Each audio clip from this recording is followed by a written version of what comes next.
நம்மளவர் வீட்டின் சார்பாக உங்களை வாழ்த்தி வரவேற்கிறேன். உங்களுக்கு சமாதானம் உண்டாகட்டும். அல்லேலூயா, அல்லேலூயா. இயேசு கிறிஸ்து நேற்றும் இன்றும் என்றென்றும் என்றென்றும் இயேசு நல்லவர். அமேன், அமேன். இயேசு நிச்சயமாக உங்க வாழ்க்கையில ஒரு பெரிய மாற்றத்தை கொடுப்பார். அல்லேலூயா. அதனால சில ஒவ்வொரு வாரமும் ஆண்டவர் ஒவ்வொரு வார்த்தையினால் நம்மை வழி நடத்தி கொண்டு வருகிறார். இதனால நான் நம்புறேன், இன்றைக்கு கொடுக்கிற அந்த ஜீவனுள்ள வார்த்தை உங்கள் வாழ்க்கையில பிரயோஜனம் உள்ளதாய் மாறும் என்று. அல்லேலூயா, அல்லேலூயா. அதனால லூக்கா எழுதின சுவிசேஷம் 8ஆம் அதிகார பக்கமாய் திருப்பிக் கொள்வோம்.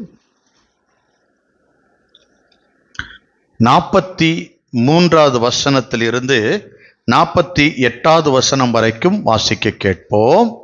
அப்பொழுது 12 வருஷமாய் பெரும்பாடுள்ளவளாய் இருந்து தன் ஆஸ்திகளை எல்லாம் வைத்தியர்களுக்கு செலவழித்தும் ஒருவனாலும் சொஸ்தமாக்கப்படாதிருந்த ஒரு ஸ்திரீ அவருக்கு பின்னாக வந்து அவருடைய வஸ்திரத்தின் ஓரத்தை தொட்டாள். உடனே அவளுடைய பெரும்பாடு நின்று போயிற்று.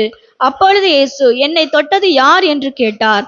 எங்களுக்கு தெரியாதென்று எல்லாரும் சொன்னபோது பேதுருவும் அவனுடனே கூட இருந்தவர்களும், ஐயரே, திரளான ஜனங்கள் உம்மை சூழ்ந்து நெருக்கி கொண்டிருக்கிறார்களே, என்னை தொட்டது யார் என்று எப்படி கேட்கிறீர் என்றார்கள். அதற்கு இயேசு, என்னிலிருந்து வல்லமை புறப்பட்டதை அறிந்திருக்கிறேன், ஆதலால் ஒருவர் என்னை தொட்டதுண்டு என்றார். அப்பொழுது அந்த ஸ்திரீ தான் மறைந்திருக்கவில்லை என்று கண்டு நடுங்கி வந்து அவர் முன்பாக விழுந்து தான் அவரை தொட்ட காரணத்தையும் உடனே தான் சொஸ்தமானதையும் எல்லா ஜனங்களுக்கும் முன்பாக அவருக்கு அறிவித்தாள். அவர் அவளை பார்த்து, மகளே, திடன்கொள், உன் விசுவாசம் உன்னை ரட்சித்தது, சமாதானத்தோட போ என்றார். ஒரு விசையாக கண்களை மூடி, எங்கள் அன்பின் பரலோக பிதாவே, உம்முடைய பரிசுத்த பிள்ளையாக இயேசு கிறிஸ்துக்களாக உம்மை ஸ்தோத்திரிக்கிறேன். இந்த வார்த்தை உம்முடையதையா, இந்த வார்த்தையின் மறைபொருள் எங்களுக்கு வெளிப்படுத்தும். இந்த வார்த்தையினுடைய மேன்மையை காண கர்த்தர் கிருபை செய்யும். இந்த வார்த்தையில் உள்ள வல்லமை ஆண்டவரே ஒவ்வொரு பிள்ளைகளையும் சந்திக்கட்டும். இந்த வார்த்தையில் இருக்கிற ஆண்டவரே கத்தாவை மன்னாவை இந்த வாரத்திற்கு பிள்ளைகள் பிரயோஜனமுள்ளதாய் மாற்றித்தாரும். உடைய கரத்தில் ஒப்பு கொடுக்கிறேன். நீர் பேசும், என்னை மறைத்து வெளிப்படும். இயேசுவின் மூல பிதாவே, ஆமேன், ஆமேன். அல்லேலூயா, அல்லேலூயா, அல்லேலூயா. இந்த நாள்ல இந்த வசனம் அடிக்கடி நம்ம வாசிச்சிருப்போம். அடிக்கடி நம்ம வாசித்த இந்த வார்த்தைகள்னால வார்த்தைகளுக்குள்ளே கடந்து போகிறேன். இயேசு ஒரு பட்டணத்துக்குள்ளே கடந்து சென்று கொண்டிருக்கும் பொழுது திரளான ஜனங்கள் அவரை சூழ்ந்திருக்கிறாங்க. ஒரு பெரிய கூட்டமே அவரை சுற்றிலும் நின்று கொண்டிருக்கிறது. ஒரு தெய்வீக சுகம் நடக்கிறது. அநேகர் சுகமடைந்து கொண்டிருக்கிறாங்க. பார்வையற்றவர்கள் பார்வையோடு திரும்பி போகிறார்கள். ஒவ்வொரு வியாதியின் பிரச்சனைகள் நெருக்கங்களோடு வருகிறவர்கள் வாழ்க்கையில மேன்மையான காரியம் நடக்குது. கர்த்தருடைய இயேசு கிறிஸ்துவின் வாயிலிருந்து புறப்படுகிற வார்த்தை பலருடைய இருதயத்தை சமாதானப்படுத்துகிறது. ஒவ்வொரு காரியத்தையும் அந்த நேரங்கள்ல ஆண்டவர் செய்து கொண்டே வருகிறார். அப்படி வரக்கூடிய காலம், அந்த நேரம் வரும் பொழுது ஒரு சம்பவம் நடக்கிறது. இந்த வசனத்துல ஒரு காரியத்தை நம்ம இந்த நாள்ல வாசிச்சிருக்கிறோம். ஒரு 12 வருடமாய் பெரும்பாலுள்ள ஒரு ஸ்திரீ அங்க வர்றா. அவ சரீரத்துல ஒரு நாள் 2 நாள் பிரச்சனை இல்லை. அந்த போராட்டம் 12 வருஷமா போராடிட்டு இருக்கா. எப்படியாவது சுகம் அடையுமா? சில வேளைகளை இன்னைக்கு நீங்க கூட நினைச்சிட்டு வரலாம், இந்த பிரச்சனை பல ஆண்டுகளா இழுத்துக்கிட்டு நிக்குதேன்னு. ஆண்டவர் இன்றைக்கு அதை மாற்றுவார். இன்றைக்கு அந்த பல நாட்கள், நீண்ட நாட்களாய் முடியாத பிரச்சனைகளை இயேசு உங்களுக்கு இந்த வாரத்துல சொல்றாரு, அதை நான் மாற்றுவேன் என்று சொல்லி. ஹல்லேலூயா. பாருங்க, அவ 12 வருடமாய் போராடி கொண்டிருக்கிற ஒரு வியாதியில. ஒரு வியாதி இவ்வளவு காலம்தான் ஒரு சரீரத்துல இருக்குன்னு இருக்கு. அதுக்கு மேல அது மரணத்தை கொண்டு வந்து கொடுத்துரும்.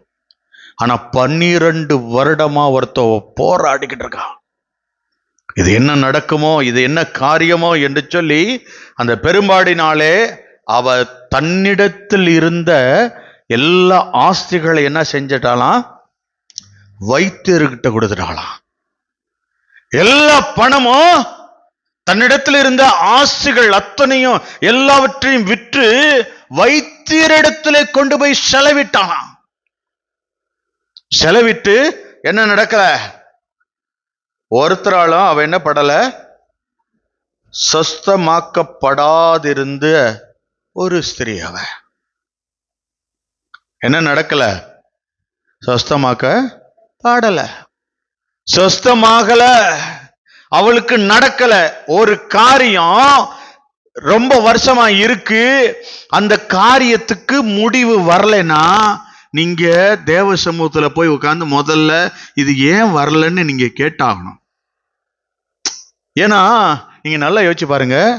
ஆண்டவர் சொல்றாரு, என்னை நம்பினா நான் எல்லாம் தருவேன், நான் உன்னை நடத்துவேன், நான் எல்லா காரியத்திலையும் உன் கூட இருப்பேன்றாரு, எது கேட்டாலும் செய்வேன்றாரு, சகலத்திலும் உன்னை நடத்துவேன்றாரு. ஏதோ ஒரு காரியம் நம்ம வீட்டில் நம்ம குடும்பத்துக்குள்ள நீண்ட நாளா இருக்குன்னா, மாறலைன்னா ஏதோ ஒரு காரியம் இருக்குன்னு அர்த்தம். இவ எல்லா வைத்தியரிடத்திலும் போனா, தீர்வை காண்றதுக்கு பல வழிகளை முயற்சித்தா, ஆனா ஒண்ணுமே நடக்கல. ஆனா இங்க ஒரு காரியத்தை அவ செய்யறா பாருங்க. ஒரு காரியம் அவ உள்ளத்துக்குள்ள ஒரு தீர்மானம் எடுத்தா. நீக்கப்படாத காரியம், மாற்றப்படாத காரியம் உங்க வாழ்க்கையில மாறணும்னா, இந்த 44வது வசனத்துல அவ காரியத்தை அந்த ஒரு தீர்மானம் எடுத்தா. என்ன தெரியுமா? அவருக்கு பின்னாக வந்து. என்ன தீர்மானம்? என்ன காரியம்? என் பிரச்சனை எவ்வளவு பெருசு, எத்தனை வருடம், எதா யோசிச்சாலா? சொன்னா இவ உள்ளத்துக்குள்ள ஒரு காரியத்தை தீர்மானம் எடுத்தா, நான் இயேசுவை ஃபாலோ பண்ண போறேன். என்ன செய்ய போறேன்? பின்னாடி போறேன், பின்பற்றி போறேன். நான் இயேசுவை பின்பற்றி போக ஆரம்பிக்கும் போது அவ உள்ளத்துக்குள்ள ஒரு தீர்மானம், நான் இயேசு பின்னாடி போய் அந்த ஆசீர்வாதத்தை பெறுவேன். அல்லேலூயா. இயேசுக்கு பின்னாடி போகணும்னா என்ன செய்யணும்னு வேதம் சொல்லுது? தன்னைத்தானே வெறுத்து தன் சிலுவையை எடுத்துக்கொண்டு என்னை பின்பற்ற கடவன் என்று ஆண்டவர் சொன்னார். அல்லேலூயா.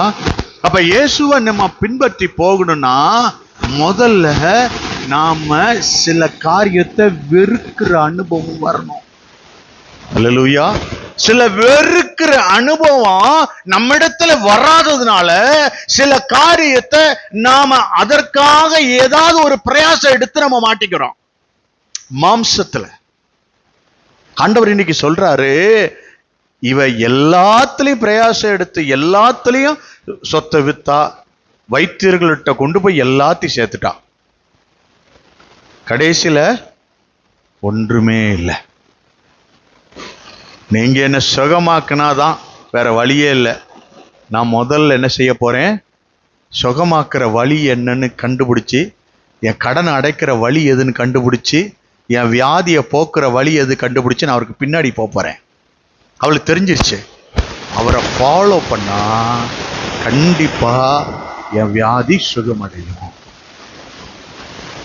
என் பிரச்சனைக்கு ஒரு நல்ல முடிவை அவருக்கு பின்னாடி போனாதான் கிடைக்கும். அவருக்கு தெரியுங்க நாளைக்கு என்ன செய்யணும், அப்புறம் நம்ம வாழ்க்கையில என்ன கொடுக்கணும், என்ன செய்யணும் செய்யக்கூடாதுன்றது யாருக்கு தெரியும்? இயேசு கிறிஸ்துக்கு கண்டிப்பா நல்லாவே தெரியும். அல்லேலூயா. அவருக்கு தெரியும் உங்க வாழ்க்கையில எதை செஞ்சா என்ன நடக்கும் எப்படின்னு. இந்த வசனத்துல சொல்லப்படுது, அவருக்கு பின்னாக வந்து அவருடைய வஸ்திரத்தின் ஓரத்தை தொட்டாள், உடனே அவளுடைய பெரும்பாடு நின்று போயிற்று. அவளுக்குள்ள ஒரு விஷயம் என்ன தெரியுமா? முதல்ல நான் எல்லாரிடத்துலயும் போனேன், எல்லாரிடத்துலயும் என்னுடைய ஐஸ்வர்யத்தை கொடுத்தேன், ஆனா எனக்கு சற்று கொஞ்சம் கூட சுகம் கிடைக்கல. ஆனா இப்ப இயேசு கிட்ட வரேன். எப்ப? எல்லா ஐஸ்வர்யத்தையும் நான் இழந்த பிறகு வரேன். இப்ப இயேசு கைப்பிடிக்கிறாரு. இப்பையும் இயேசு கைப்பிடிச்ச உடனே சில பேர் கவனிச்சு பார்த்திருக்கீங்களா? நல்லா கவனிச்சு பாருங்க. சில பேருக்கு ஐஸ்வர்யத்தை கொடுப்பாரு, இடையில ஏதாவது ஒரு காரியத்துல ஒரு ஐஸ்வர்யத்தை கொடுத்து பார்ப்பாரு, நீ என்ன செய்கிற அப்படின்னு. ஐஸ்வர்யத்தை வாங்கின உடனே நம்முடைய வாழ்க்கை, நம்முடைய எண்ணம் எப்படி முன்னிருந்தபடி கர்த்தரை ஃபாலோ பண்றோமா, இல்ல கர்த்தரை விட்டு நம்ம ஐஸ்வர்யம் வந்தோடனே ஐஸ்வர்ய பத்த கவனத்தை திருப்பி கர்த்தரை விட்டுறோமா? கர்த்தர் கவனிப்பாரு. உங்க ஐஸ்வர்யம் உங்களிடத்துல வந்த உடனே உங்க கவனம், உங்க கண்ணு எங்க போகுது, என்ன செய்யுது, கர்த்தர் உங்களை கவனிப்பாரு. சில பேர்கிட்ட ஐஸ்வர்யத்தை கொடுப்பாரு, அவங்க வாங்குவாங்க, நல்ல சுகமடைஞ்சு எல்லா காரியங்களும் செஞ்ச உடனே கர்த்தரோட ஜெபிக்கிற நேரத்தை விட்டுட்டு என்ன சொல்லுவாங்க தெரியுமா? டைம் இல்லை, ஜெபம் பண்ண டைம் இல்லை. எப்படி அந்த டைம் என்னன்னா, இவர் பார்த்துட்டு இருக்காரு, இந்த ஐஸ்வர்யத்தை அப்பதானே கொடுக்க போறாரு. கர்த்தருடைய அவருடைய ஆசீர்வாதமே ஐஸ்வர்யத்தை கொண்டு வர போகுது. அந்த ஐஸ்வர்யம் உங்களை தேடி வந்த உடனே உங்க எண்ணம் எப்படி இருக்கு அப்படின்னு பார்த்தாரு. அவர் செலவிட்டாரு, ஜாலியா இருந்தாரு. அந்த ஐஸ்வர்யம் குறைய குறைய குறைய குறைய மா பேசுகிற தொட்டியில எண்ணெயும் அந்த மாவும் குறைய ஆரம்பிச்ச உடனே கொஞ்சம் நேரம் கடைசி இறங்கணுன்னே இவர் என்ன செஞ்சிட்டாரு, திரும்ப வந்து பாஸ்டர் நான் ஆண்டவரோட இன்னும் நெருங்கி இருக்க என்ன பண்ணணும்? என்ன புதுசா கேட்குறீங்க? ஏற்கனவே நெருங்கி இருந்த ஆள் தானே. ஏன்னா ஒரு காரியம் அவங்க வாழ்க்கையில எதை கொண்டு வந்துருச்சு? தேவனை விட்டு கொஞ்சம் பின்தாங்கி போயிடுச்சு. கர்த்தர் உனக்கு ஒரு ஐஸ்வர்யத்தை கொடுத்து பார்த்தாரு. நிரந்தரமா நீ அந்த ஐஸ்வர்யத்தை வாங்கணும்னு என்னையவே பிடிச்சு நிக்கிறியா, இல்ல நான் கொடுத்த உடனே நீ அந்த காரியத்தை கொஞ்சம் கொடுத்த உடனே நீ என்னை விட்டு வெளியே வந்துட்டிய, உனக்கு நிறைவான ஐஸ்வர்யம் கொடுத்தா நீ உன் நிலைமை என்ன? பரலோக ராஜ்யத்துல பிரவேசிக்கிறது கடினம், அப்படி ஆயிடும் இல்லையா? ஐஸ்வர்யவான் ஒட்டகத்தின் காதுல கூட நுழைஞ்சிருவாரு. என்ன எதுக்குள்ள நுழைய முடியாதான்? பரலோக ராஜ்யத்துல நுழைவது அந்த இடத்துக்கு போயிடுவான். அதனாலதான் ஆண்டவர் என்ன செய்யறாங்க, ஐஸ்வர்யத்தை கொஞ்சம் இடையில கொடுத்து பார்க்கும்போது நீ சரியா பிடிச்சுக்கிட்டு நின்னா, கடைசி வரைக்கும் நீ பிடிச்சுக்குவேன்னு தெரிஞ்சிச்சுன்னா உன் ஐஸ்வர்யத்தை நிரந்தரமா கர்த்தர் உன் கையில கொடுப்பார். அவர் மனிதனுக்காக ஜெபித்து கொண்டிருந்தேன். ஒரு தேவ மனிதன் ஊழியம் செய்து கொண்டிருக்கிறாங்க. பக்கத்துல பொன்மலைப்பட்டிக்கிட்ட ஊழியம் செய்யறாங்க ஒரு பாஸ்டர். அவங்களுக்கு ஜெபம் பண்ண சொல்லிட்டாங்க. நான் அவங்களுக்காக ஜெபம் பண்ணும்போது கர்த்தர் இந்த காரியத்தை சொல்றாரு. நான் ஒரு ஐஸ்வர்யத்தை கொடுத்தேன், அவன் என்ன பார்க்கல, அந்த ஐஸ்வர்யத்தை பார்த்துக்கிட்டே இருந்தான். திரும்ப இப்போ அந்த ஐஸ்வர்யத்தை நான் கொடுக்குறத நிறுத்திட்டேன். இப்போ திரும்ப அவன் வந்து என்கிட்ட நிற்கிறான். அப்போ நான் கொடுக்காம இருந்தாதான் அவன் என்கிட்ட நிற்பான்றத அவன் தான் உருவாக்குறான்றார். நாம் அதுக்கு என்ன செஞ்சிடறோம்? கர்த்தரை ஏங்க இப்பதான் சொன்னாருங்க, நீ என் புள்ளடா, நீ என் புள்ள, நீ என்ன தப்பு பண்ணிட்டு வந்தாலும் நான் உன்னை வெளியே வரட்ட மாட்டேன், என் வீட்டுக்குள்ள என்னை வச்சு நான் அணைச்சு பார்த்துக்கின்னு இப்போதான் சொன்னார் ஆண்டவர். ரொம்ப ஆச்சரியமா இருந்துச்சு. கர்த்தர் என் பிள்ளைகளை நான் புறக்கணிச்சு தள்ளுறது. அப்ப இவர் எவ்வளவு நம்மளை நேசிக்கிறாரு. ஏசப்பா நம்மளை நேசிக்கிற அந்த காரியத்திற்கு அளவில்லாம இருக்கே. இன்னைக்கு சொல்றாரு, அந்த பெரும்பாடுள்ள ஸ்திரீ ஒரு தீர்மானம் பண்ணா, என்ன தெரியுமா, என்ன வந்தாலும் நான் அவரை பின்பற்றுவேன். சொல்லுவீங்களா? சொல்ல முடியுமா? நான் என்ன கிடைச்சான், கொடிய வியாதியே வந்தாலும் நான் அவரை பின்பற்றுவேன்னு தீர்மானம் பண்ணிட்டீங்கன்னா எந்த மருத்துவர்கிட்டையும் போவேனா, அவர் எடுப்பார். அவர் எடுப்பாரு. சுகமாக்க வல்லவர். உங்க நம்பிக்கையை இன்னைக்கு பலப்படுத்தும்படிக்கு தான் கர்த்தர் அந்த காரியத்தை கொண்டு வந்திருக்கிறாரு. இந்த மகளை என்ன செய்யறாங்க, அங்க ஒரு காரியம் நடக்குது. இந்த மக அவர் வஸ்திரத்தின் ஓரத்தை தொட்டா, நீ இயேசுவை தொடுகிற அனுபவத்துக்கு வரணும். தொடுறதுனா எங்க இருந்தா தொட முடியும்? இப்ப இங்க இருந்து நம்ம ஹீரோ ஜெய்சனை தொட முடியுமா? நான் அவனை தொடணும்னா, பிரதர் தொடணும்னா, பிரதர் எங்க வரணும்? என் கிட்ட இருக்கணும். இவங்க இந்த அம்மா எப்படி ஃபாலோ பண்றாங்க, நான் வஸ்திரத்தை தொடுற இடத்துக்கிட்ட போற வரைக்கும் அவங்க ஃபாலோ பண்ணுவேன்றாங்க. எப்படி ஃபாலோ பண்ணணுமா? எது தடையா இருக்குன்னு அவங்க யோசிச்சிருப்பாங்கல்ல. பாவமா மன்னிப்பு கேட்டு கொஞ்சம் பக்கத்துல போவாங்க. எதெல்லாம் என்கிட்ட எங்க அப்பாவுக்கு பிடிக்காது என்கிட்ட இருக்கோ, நான் இன்னும் ஃபாஸ்டிங் பண்ணுவேன், இன்னும் உபவாசம் பண்ணி இந்த வியாதியை உடைப்பேன். வீட்டுக்கார் திட்டுனா ஒரு வேளை சாப்பிடாம வந்துருவான். அப்ப உபவாசம் இருக்க முடியுது, ஆனா மற்ற நேரத்துல இருக்க முடியல. ஆனா கர்த்தர் சமூகத்துல ஒரு நாள் அதுக்காக உடைச்சு உபவாசம் பண்ணுங்க. நான் விட மாட்டேன், நீர் என்னை ஆசீர்வதித்தால் வழியே விட மாட்டேன்னு சொல்லி யாக்கோபு எப்படி ஜெயிச்சாரு பாருங்க. ஒருத்தவங்க தொட விட்டாரா? ஏசாட்ட போயிட்டாரு. உன் சகோதரன்ட்ட ஏசு போவாரு. உன் சகோதரன் நீ தொற்றாத, அவன் தீர்க்கதரிசி. யாக்கோபை பத்தி சொல்லிட்டாரு, உன் சகோதரன்கிட்ட போய் அவனை ஒண்ணுமே செய்யக்கூடாது, அவன் எம்புல என் ஆசீர்வாதத்தை சுதந்திரத்து கொண்டிருந்தான். யாக்கோபு மேல ஈசாக்கு ஆசீர்வாதம் இருந்துச்சு, தெரியுமா? தெரியும்ல. ஈசாக்கு தம் பிள்ளை யாக்கோபை ஆசீர்வச்சான். ஏசப்பாவுடைய ஆசீர்வாதத்தை நீங்க பெற்று இருந்தீங்கன்னா உங்களை தொடுறதுக்கு ஒருத்தனுக்கு அனுமதியே கிடையாது.